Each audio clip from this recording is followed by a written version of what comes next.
This week, a bakery in Medicine Hat decided to send a message to local United Conservative Party MLA Drew Barnes. They delivered a box of donuts covered in rainbow sprinkles with the message, "It's okay to be gay." Brendan Hilson owns the bakery. He sent the donuts after UCP members voted for parents to be notified if their children join gay-straight alliances. Here's part of what Brendan Hilson told us.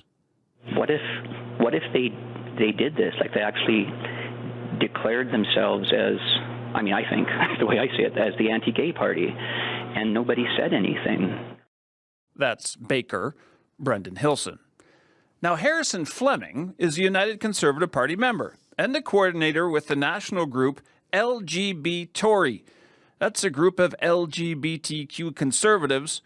He joins me in studio to talk about this. Good morning. Good morning. Thanks so much for having me on. And thank you for joining us. What do you make when you hear the Baker talking? Well, I think there's been an incredible amount of misinformation over what the wording of this motion actually was.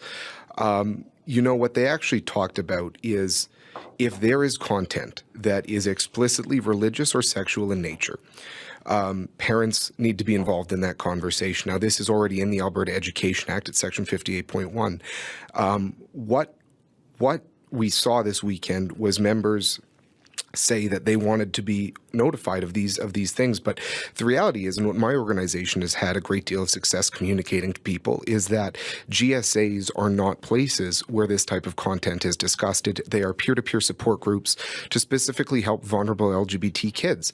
So, when you hear rhetoric like this, I think it's people trying to make political gamesmanship. They're trying to take ideological stances, and the reality is that I firmly believe that this motion is generally more in line with what a majority of Alberta parents feel, because, like I said, this has been the law of the land already. So it's not even a change that would take place in legislation. I also read that motion. I also know some of the people behind that motion. Are you suggesting that this motion was not intended to give the right to parents to be notified if one of their children joined a gay-straight alliance at a school? Well, I don't think that is the intent of the motion. No, you don't believe that at all? I think there is, and I've mentioned this before, which is a great deal of concern, where parents in this province do feel as though they are being excluded from their kids' lives.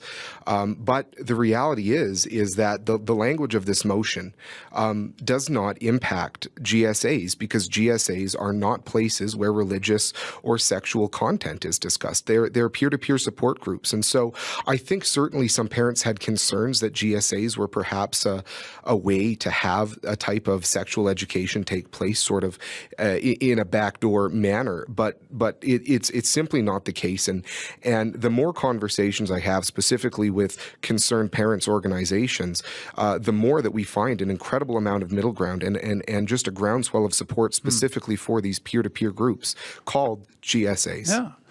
Your former party leader of the Progressive Conservative Party, Rick McIver, stood up in front of that convention and said, basically, what I'm just suggesting to you, that this was clearly a motion designed to out kids. And he said, please don't do it. He begged the convention not to do it.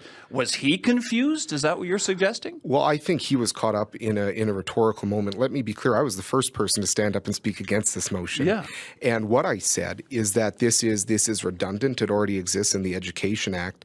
And we need to be a party that's cognizant of the optics, because, instead of having a conversation about an incredible AGM where we've had, almost 3,000 Albertans turn out, we're having conversations continuing about this one resolution. And I think, when we have these conversations, a lot of people, especially people who have experienced the vulnerability and some of the hardships about being, whether they know someone in the LGBT community or whether they've been through those struggles themselves, there's very concerned and heated rhetoric. And so I think Mr. McIver, I have a great deal of respect for him, but I think he did get caught up sort of in a rhetorical moment, focusing on the fact that this is where the conversation was going to be going. But why would the party do this to itself? And I'm asking you that flat out because you've seen what's happened since this. And it wasn't only Rick McIver, and it's not just media type. No, of course. The Guardian newspaper, reaching tens of millions of people around the planet, just wrote a major editorial condemning Alberta for this GSA Act inside this party. That changes the issue. It changes the view of the party. How do you deal with that? Well, I think what we're doing is LGBTory and other organizations where we're having conversations specifically about what GSAs are, because the rhetoric right now in this province, specifically around what we're hearing from the government, does not assuage any of the parents' concerns, does not reach out to any of the stakeholders. I mean, we've seen this time and time again where the government brings forward an idea, whether it's Bill 6 that had no support from farmers, the carbon tax, which is rejected by 2/3 of Albertans. Like, time and time again, this government brings forward policies, has no interest in speaking to stakeholders, and then is surprised when there's a rhetorical backlash. So I really do think that some parent groups probably need to reframe their argument and start focusing on what the real issues are. But when we're talking about peer-to-peer support groups where young LGBT kids can get support without having their parents notified, I mean, Jason Kenney's been clear, our caucus has been clear. I hear what you're saying, but if the United Conservative Party, which removed the name progressive from their name, but wants people still to believe that they are progressive in terms of policy, if they want to actually push that, would it not make sense to pass another motion reflecting some of the thoughts you're talking about right now? Well, we're having another AGM, my understanding from what our leader Jason Kenney said in February, and there's been actually groups that are supposed to be antithetical to GSAs who have reached out to me and said, how can we craft the right policies to find a balance for parents and students?